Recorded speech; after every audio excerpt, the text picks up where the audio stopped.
السلام عليكم ورحمة الله وبركاته. مرحبا بكم معايا أخواتي في قناة مطبخ أم شكري. اليوم ما شاء الله غادي نحضروا واحد الفطائر بشكل جديد، كيجيو غزالين بنانين خفافين بحال الريشة وسهلين في التحضير ديالهم، واحد المنظر ديالهم راقي. غير تبعوا معايا المراحل ان شاء الله. هانتوما كتشوفوا كيفاش كيجيو، ما شاء الله كيجيو بحال الشكل نتاع السمكة وكيجيو غزالين، خفة لا توصف. يعني واحد الفطائر اللي هما غزالين بزاف. هذه هي الوصفه الرئيسيه اليوم اللي غادي نصايب معكم اخواتي. انا دائما كندير وصفه واحده فقط.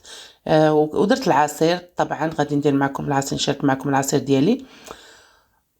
والحريره درتها غادي نخليها لكم في صندوق الوصف. انا ما كنبغيش كثرت الوصفات لان تشاورت مع الاخوات وكل شيء كيفضل وصفه واحده، القليل اللي كيقول لي عده وصفات. لهذا اخواتي، وانا كما كنقول لكم انا ما كنشاركش الطاوله نتاعي نتاع رمضان، لان هاد الغلا الله يحسن العوان الناس ما عندهمش، ما نقدرش نشارك الطاوله ديالي، والواحد ما عندوش حتى باش يشري مثلا شي حاجه بسيطه ما يقدرش يشريها ويشوف طاوله معمره. لهذا اخواتي ما غاديش نشاركها معكم. بالنسبه للحريره، انا كندير حريره اللي هي شويه خفيفه، اللي بغى يتقلها يزيد غير الدقيق، يعني ما كاين حتى شي حاجه اللي هي صعيبه. غادي نخليها لكم في صندوق الوصف الوصفه نتاع الحريره. وهادو الفطائر اللي درت معكم الوصفه الرئيسيه كيجيو غزالين، غير جربوهم. فنين بزاف. وغادي نبداو ان شاء الله اخواتي في الطريقه. غادي يكون عندي 500 غرام من الدقيق وجوج كيسان من الفينو، تقريبا 260 غرام نتاع الفينو. انا كل كاس عنبه كيهز لنا 130 غرام. عندي الملح، عندي معلقه نتاع الخميره، ملعقه من العسل، ملعقه صغيره من العسل ماشي كبيره.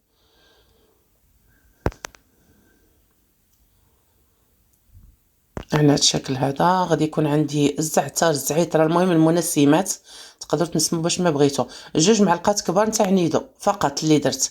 تقدروا ديروهم وتقدروا ما ديروهمش، لكن افضل يعني باش ما نعجنوش بالحليب. يعني جوج معلقات كيجيو شويه اقتصاديين. انا اخواتي كنحاول ما امكن ندير حاجه وصفات اقتصاديه بدون لحوم، يعني واخا مرات كندير باللحوم لكن كندير كميه اللي هي بسيطه. غادي ندير ربع كاس من زيت الزيتون، او لا 4 المعالق تقريبا هكايا، حتى ل5 المعالق نتاع الزيت. وكنعجن بجوج كيسان تاع العنبه نتاع الماء، وزدت واحد شويه، واحد الجغيمه، جوج كيسان تقريبا وربع اللي هزت لي هاد العجينه هادي نتاع الماء. صافي كنجمع العجينه ديالي. العجينه ما تكونش خفيفه بزاف عاوتاني باش تجينا سهله في الخدمه. غادي نحاول ندلكها شويه، راكم شفتوا دلكتها فوق سطح العمل. بحكم اني ما كنطلعش الكمام ديالي ما كنوريش كيفاش كندلك.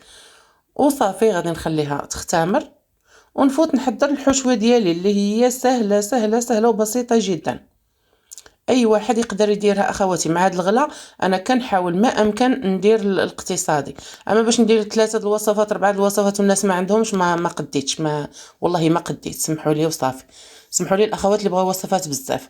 هنايا عندي فلفله حمراء، فلفله خضراء، بصله، وشويه الملحه وشويه الابزار فقط. تقدروا تزيدوا المنسمات لان انا درت في العجينه. تقدروا تزيدوا كذلك شويه الزعتره او الزعتر او اكليل جبل، المهم حاجه اللي تنسموا بها. وانا خليتها غير هكاك. صافي رجعت لقيت العجينه اختمرت دغيا بسرعه. هاد الفطائر شكل جديد، شفتهم شحال هادي وعجبوني وقلت نديرهم، لكن درت العجينه ديالي.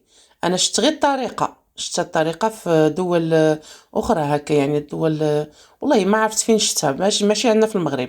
لكن الطريقه هذه العجينه ديالي هذه عجنتها شحال من مره، غير الشكل اللي عجبني. صافي كنطلق العجينه ديالي، كتطلقوها شويه طولي، هي الا بغيتو ديروهم طوالين. انا درتهم هكايا، ما العجينه خليتها دائريه.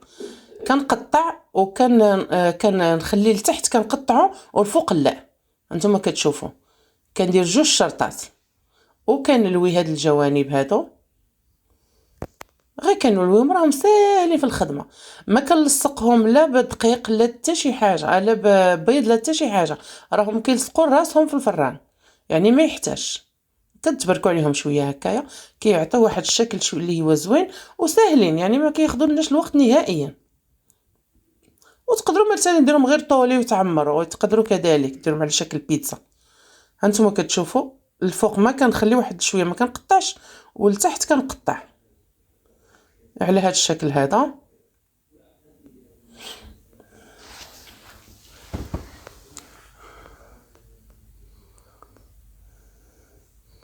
وكنلويهم اخواتي.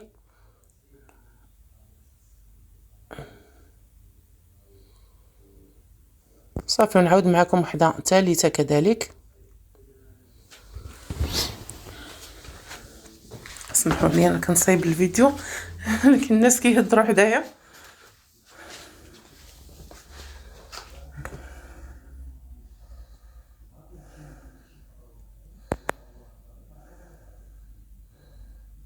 على هذا الشكل هذا اخواتي، راهم ساهلين واضحين يعني كنقلب من الفوق كنقلب باش كنعطيهم داك الشكل تاع بحال السمكه. صافي اخواتي كملتهم، انا حطيتهم على الخشبه باش نصور باش تعرفوا، راه من بعد هزيتهم لكن ساهلين يعني ما كانش ماشي العجينه ماشي خفيفه بزاف. كتكون عندي شويه تاع الصلصه، اي صلصه اللي عندكم، صلصه تاع البيتزا، اي صلصه اخواتي غادي ديروها.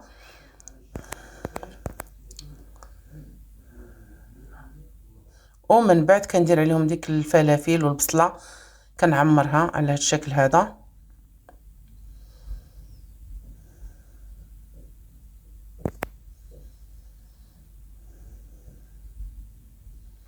وكنزيد شويه نتاع الموتزاريلا.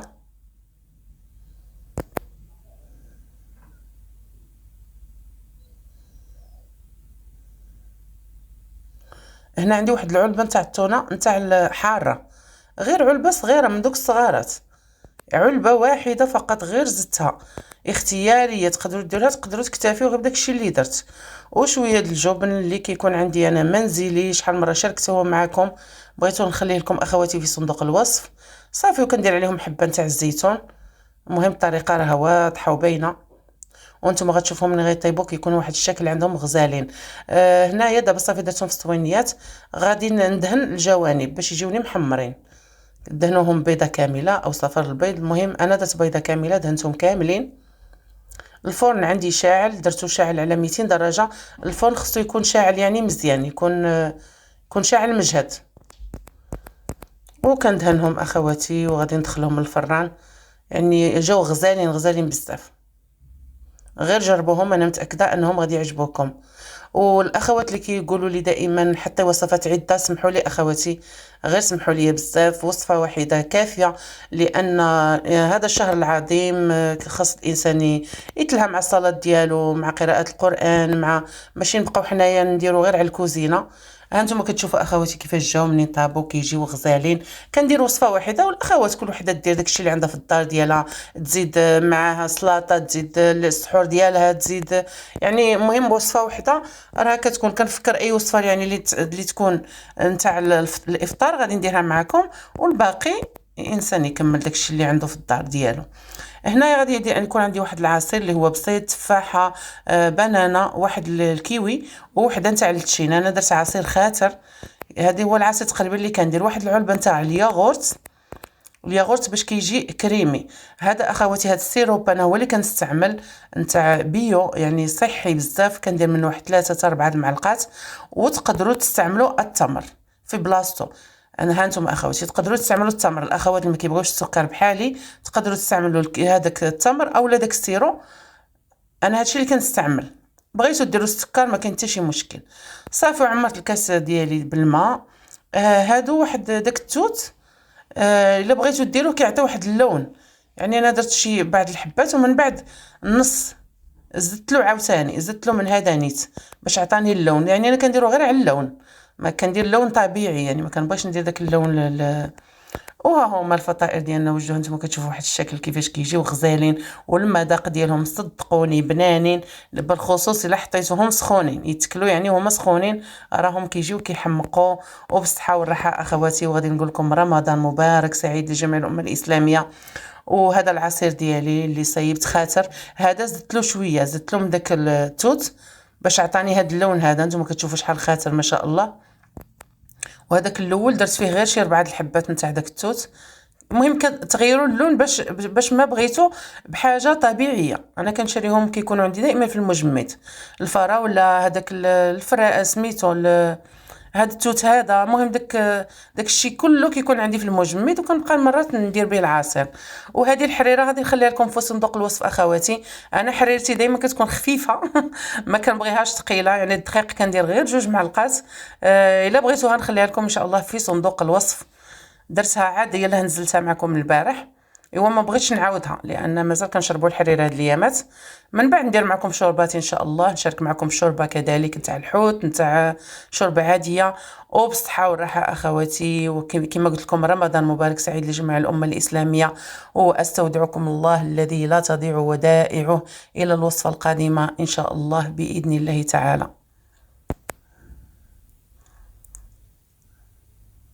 هانتوما كتشوفوا اخواتي ما شاء الله، الفيديو كان مازال ما كملش وانا استودعتكم. هانتوما كتشوفوا اخواتي كيجيو غزالين بالصحه والراحه. الى الوصفه القادمه ان شاء الله باذن الله. السلام عليكم ورحمه الله وبركاته.